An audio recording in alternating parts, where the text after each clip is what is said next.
You know, when you're working the dream, the struggle is oh so real. You have to be determined. You have to work hard. You need to be compassionate, set goals, and be timely. Stay focused and reach high. You need all this and the Lord to come together to make you a better person while you're working the dream. Hi, my name is Eric Kelly. Welcome to Working the Dream. I've been blessed to work in corporate America for over 35 years. I've held positions of director, senior director, and even vice president in some multi-billion-dollar corporations, ranging from logistics and transportation firms to oil services companies. Now today, along with executive coaching, I work with executives of various publicly traded companies on issues of organizational and employee development. Now, executives tell me the qualities that they value in their employees. They share what they believe is important for career growth. And by the way, they're making the choices. Interestingly, the things they share are not taught in school. Years ago, I was blessed with an incredible mentor from Atlanta. And he said, Eric, the rules of career growth in an organization are unwritten. I mean, unwritten? However, most successful people know them. Now that threw me a bit because I wanted to be successful, but I was pretty sure I didn't know anything about the unwritten rules until he said they existed. Now, many years later, I can assure you, he was 100% correct. During our time together on this program, we're going to share these unwritten rules with you, and if you follow them, I can assure you that they'll work. Now, before we get started, I want you to understand some very important things about the workplace. First, delete this phrase from your vocabulary. Ready for it? That's not fair. It may not be fair, however, it is what it is. It's not fair that I had a huge afro at one time, because it's all gone. It's not fair that I was a basketball player, and now I just play the radio. And it's not fair that I ran track, because now I run my bathwater. It's not fair, but that's the way it is. Reality, it is what it is. Now, the second point I want to make is your success is going to be determined by the quality of your relationships and how you manage them. Nobody can achieve success by themselves. I don't care what you see on television. Your level of success will be in direct proportion of how effectively you deal with people. The last point is, and maybe the most important, there are only two types of people in the world: people who are led by the Spirit of Christ and those who aren't. You can think of some people at work right now and maybe guess who's being led by what. I had a hard time translating sermons to my everyday work life. The balance of spirituality and reality, of what I heard in church and practical application to my life was hard. In fact, I remember one week I went to church and the minister preached a sermon on David and Goliath. And man, that was the greatest sermon. Because here's David. He's a little guy, and he's going up against a big guy, which sometimes is how you feel at work. And in the name of the Lord, he approached Goliath. And I like the part where he stopped and picked up 5 smooth stones, because I don't know if he was planning on missing 4 times or what. But at the end of the story, Goliath is out. And David is the hero. That's a great story. Then Monday I had to go to work, and I realized that my Goliath's name was Darla. And they didn't have 5 smooth stones in the parking structure. So, how do we take God to work? How do we balance spirituality in our work life? Or should our work life be enveloped by our spirituality? Let's check out our friend Shayla. Now, let me tell you a little bit about her. She completed her college education about 4 years ago. She is a hard worker. She's always on time, doesn't take time off. She rarely takes sick time off, even during the rainy, cold, and flu season. And the boss she had in her previous department has praised her almost from her first day for having impeccable work ethic. Now, for the last 9 months, she's been working for a different boss. Let's see how things are going.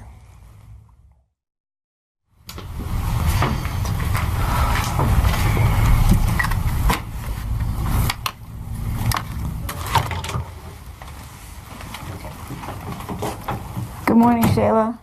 Good morning. It's just baffling to me how far behind we are in producing these reports and the quality. Don't get me started on that. What is the deal with you? Why are you so slow? And I mean mentally. The numbers, they're not even accurate. Do you know how stupid I look when I go into an executive meeting with reports like this? You need to get it together. But Cynthia, Ms. Green today. Okay. Miss Green, you know we've been having issues with the data loads. IT's been really slow in fixing them. And your point is, you can't blame anybody else for your incompetence. Is that all? Okay. I have good news and I have challenging news. The good news is Ron has been promoted to senior analyst position. The challenging news is that you're going to have to take over his responsibilities until we decide whether or not we're going to fill his position. What? You can't handle it? Seriously? I already have a full load, and you're asking me to do the work of 2 people. Can't we split up his work among the rest of the group? Well, I thought about that, but it's really just easier if you do it because you know all the ins and outs of the tasks. Besides, it'll be helping you. Helping me? Yes, helping you. You want to get promoted, don't you? You know what? Think about it.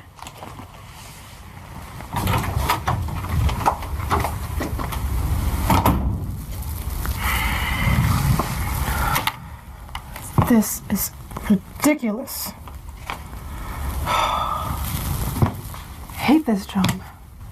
I always get work piled on me and the systems barely work, and then I get blamed for that too.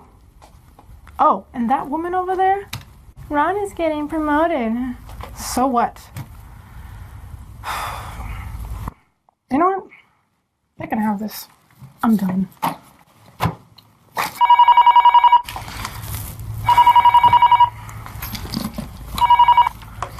This is Shayla. Who is this? Office floor G23? Okay. Okay, bye.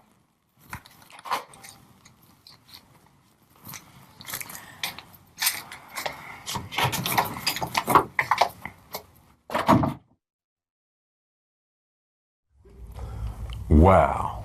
Have you ever had one of those Shayla days? One where you were ready to pick up your toys and go home forever? Well, I think most of us have. So let's look at a typical day that we have. We wake up, I know we've spent time with God and the Word and praying and asking for that divine guidance. And then we get in our cars and we hit rush hour traffic. I have no idea why they call it rush hour, because nobody's rushing anywhere. In fact, there's a little car that cuts you off, that little sports car. And then there's a pickup truck that almost sideswipes you at an off-ramp or an on-ramp. And you're struggling all the way into the office. And then when you get to the parking structure at work, your assigned parking space has somebody else's car in it. How can that be? The parking space is assigned to you. So you tool around the parking lot looking for anything that's empty, almost making you late. Oh no! Then as you struggle through the door to get to your workstation on time, there's a pile of work waiting on you. Yeah. And just about that time, an irritating boss or coworker comes by and says, "Nice of you to join us today." Tell me how your spiritual life is right about then. You see, some of us are moving so fast on the work treadmill that we don't have time to plan our growth and development. However, The difference between most people and those whose careers are growing and thriving is that each one of the successful people stops to take a measure of where they are and does something about it. Even if you are perfectly happy and fulfilled where you are, there are still things that you can do to make your work life even more powerful. Thankfully, there's a mentor that's about to help our friend Shayla and her career.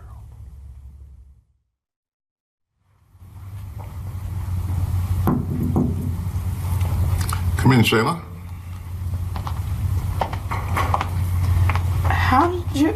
Who are you?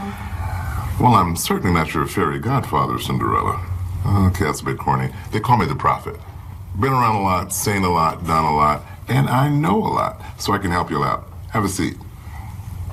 Okay. Okay, let's get to it. You hate your job. Yeah, very much. Can you fill me in? Why? The workload is out of control. I keep getting blamed for things I have no control over. My boss apparently hates me because she's always riding on me, and honestly, I can't stand her. She's rude, condescending, and her voice annoys me. Okay, I see. In what world does it make sense to keep piling work onto one person when there are clearly other capable people? Okay, I see. I see. That's all you have? Well, is there anything at all that you like about your job?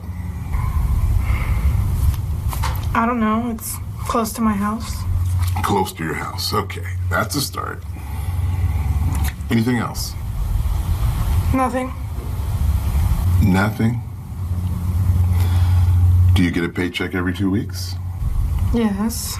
Do you like that paycheck every 2 weeks? Of course. Okay, and I suspect with that is medical, vacations, yearly bonus. Do you like that stuff? Yeah, I do. I think we're finding out here you're just not feeling fulfilled in your job. I used to love it. Well, what changed? My boss was diagnosed bipolar. Bipolar? Yeah. Really? Well, no, but it sure seems like it sometimes. You should hear some of the stuff that comes out of her mouth and how she acts. Okay, so your boss has changed. Yeah, and sometimes the work is just absolutely boring. I'm not being mentally challenged anymore.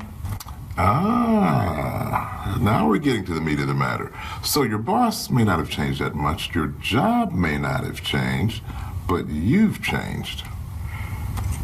Okay, that's not a bad thing, it's a good thing. It sounds like you've outgrown your job. You know, Miss Green knew that when she gave you Ron's extra work.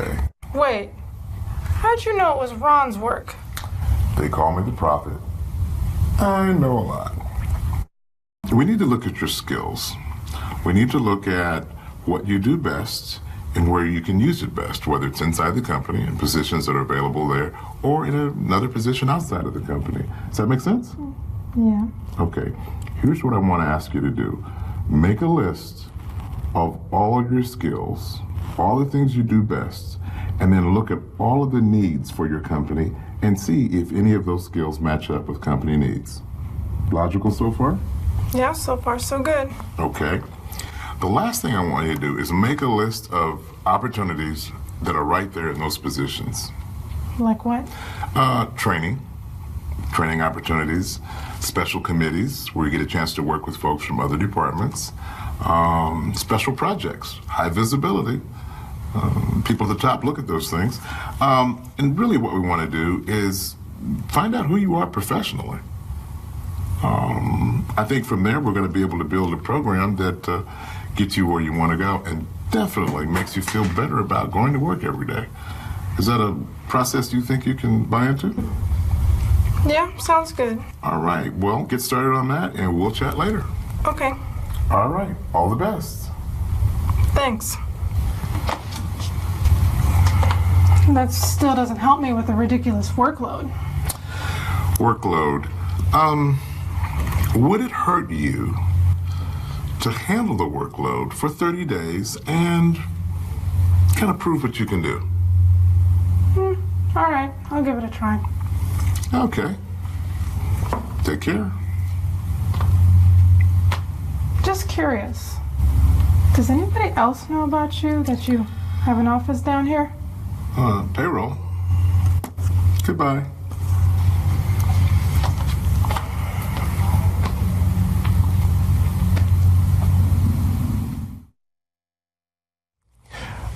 Now, in Shayla's case, she goes to see a mentor. Now, there's nothing mysterious about a mentor. A mentor is simply someone who's gone over the highway ahead of you and knows where the potholes are. So our mentor, the prophet, shares the insights that he has on bosses in general. Now, even though it's a challenging day for her, he seems to suggest that everything may not be as it seems. Now, I remember on my first corporate job, I worked in a large office, and my supervisor had nominated me for the Leadership Fast Track program. Now, this program was supposed to create a pool of upwardly mobile employees that could be groomed for management positions. I'd like to impress you and tell you how special I was, but I must honestly disclose that there were, in fact, quite a few up-and-coming employees on that list, and the competition was fierce once a supervisory position was available. Now, some of my peers were just as nuts as I was. So every morning we would hang out at one another's desk and share humorous stories and anecdotes from the night before and slowly slide into something that loosely resembled work after using a few minutes of our employer's time for our own personal enjoyment. Now, right about that time one morning, we were laughing uncontrollably about some story. My supervisor strode into the office, always purposefully. There were a group of about 8 of us standing around a co-worker's desk. My supervisor, an actual ex-sergeant in the Army, ignored the other 7 people and said, "Eric, sit down." As I looked around, I became livid.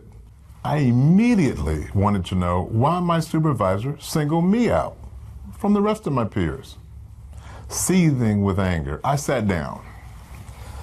Later in the morning, I could contain myself no longer, so I walked up to the supervisor's desk and said, "May I see you in the outside training rooms, please?"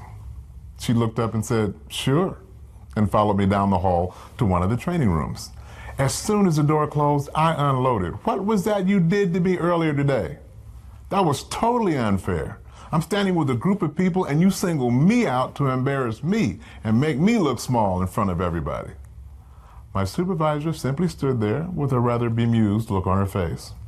She said, "Eric, let me bring you up to speed on what happened this morning.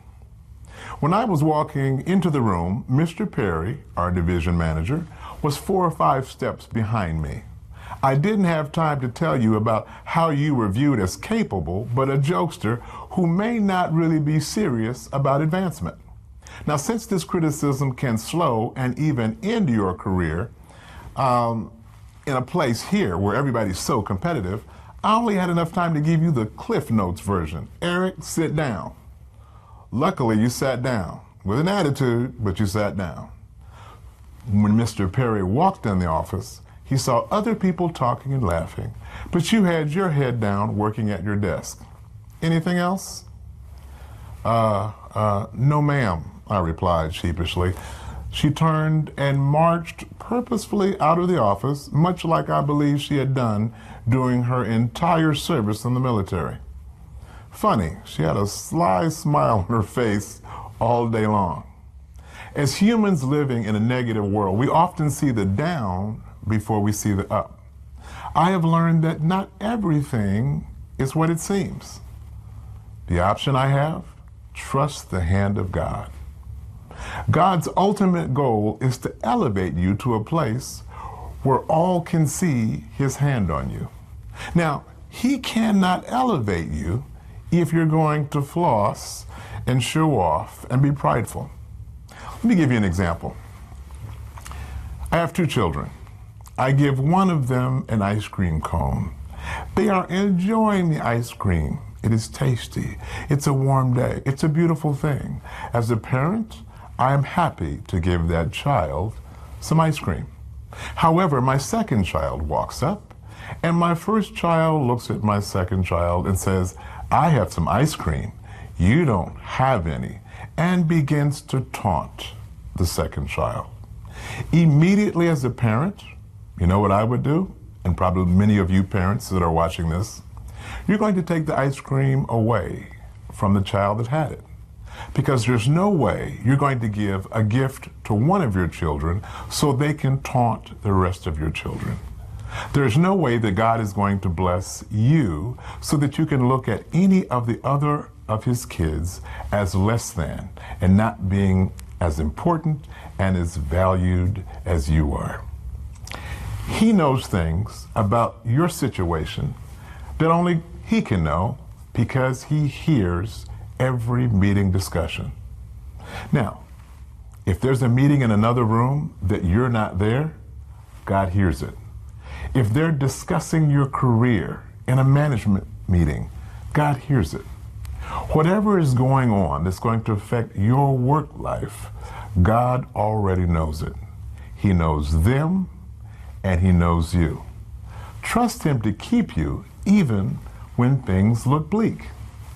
Now, what is God's purpose for allowing you to work where you work? Do you think that he gave you a job just so that you could buy things? Do you think that he gave you a job just so you could have more than everybody else around you? Or just to be able to pay your bills? Why do you think he put you there? Well, here's the answer. He wants you to be his hands in that situation. He wants you to bless and encourage all of the people you work with. Christ also wants you to live as he would live. Now, let's take a look at a couple of situations. Do any of these behaviors measure up to Christ's expectations?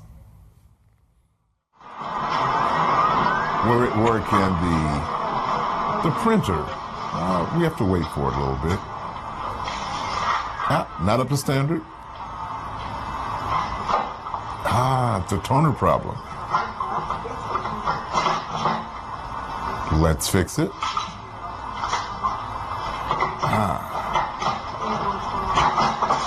It's not fixed, and we have a bigger toner problem. Pretty exasperated at this point. I just want a copy of what's on my screen.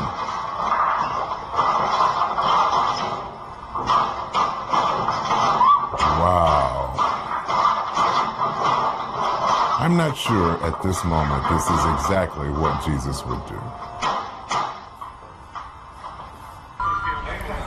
Have you ever gone to work and had a coworker that just picked with you? Said snide things, did things. Have you ever been fed up? After one more time,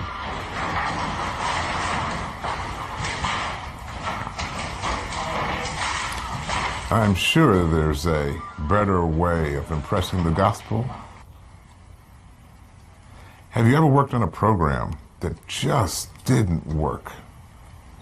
And instead of praying for peace and guidance, you tried to do it yourself?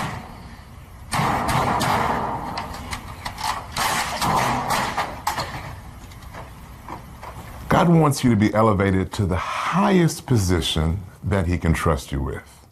He doesn't care what your title is. He's not concerned with whether or not you're the CEO or the chairman of the board. He wants to make you the head and not the tail. I remember years ago in my office at work, people came in and they were asking me my story. How did you get here? One man in particular, one young man in particular, he said, Eric, I'm looking at where you are. I'm not quite sure where you came from. Can you share your story? So I said, sure. I said, I was born not to wealth or privilege, but I was born to parents who actually knew who God was and loved Jesus Christ. And they raised me the right way, but I went sideways. And a lot of the things that I should have done, I didn't, because I wanted to do it my way. And I had dreams of making it to the top. I had dreams of grandeur, being in charge of the whole world. You do sometimes when you have no idea what reality is going to bring you. And during the journey, I lost sight of what they had taught me, and that was to hold on to the hand of Jesus Christ along the way. As with all stories that start with, I deviated from the path that God wanted me to be on, my story had the same amount of pain. It had the same amount of challenges and things that I could not overcome on my own. Let me share this with you, just a tip. The things that are in front of you, you will not be able to do without God.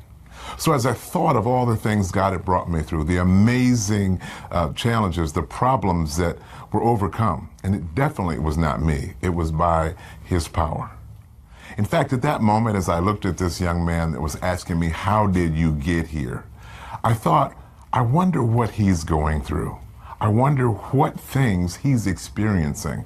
God, the things that you've allowed me to go through and overcome, the things, the miracles that you've done for me, can I get these across to him? So at the point, again, he repeats, how did you get here? The only answer I could give him was God. I didn't give him a book. I didn't give him a Bible study. I just wanted him to know my testimony. Based on what God has done for me, here's how you get here. Now, in your life, I don't know what God has planned for you, but it is something big. I don't know what your talent is, but God wants to use that to His glory, and He wants to elevate you if He can trust you. He wants to put you in places that when people see you, they go, wow, I wonder what a relationship with Jesus Christ really is. You see, you're going to work, but it's not just so that you can pay your bills, buy that nice house, drive a nice car, wear nice clothes. God is putting you where He wants you to be so that He can use you to be His hands and fingers in that situation. Pray every morning as you read your Bible, as you talk to Him, to be a witness for Him and a power in the workplace. Remember, you may be powerless over what they can do to you, but never forget they are totally powerless to stop what God will do for you. Until next time, keep working the dream. This is Eric Kelly.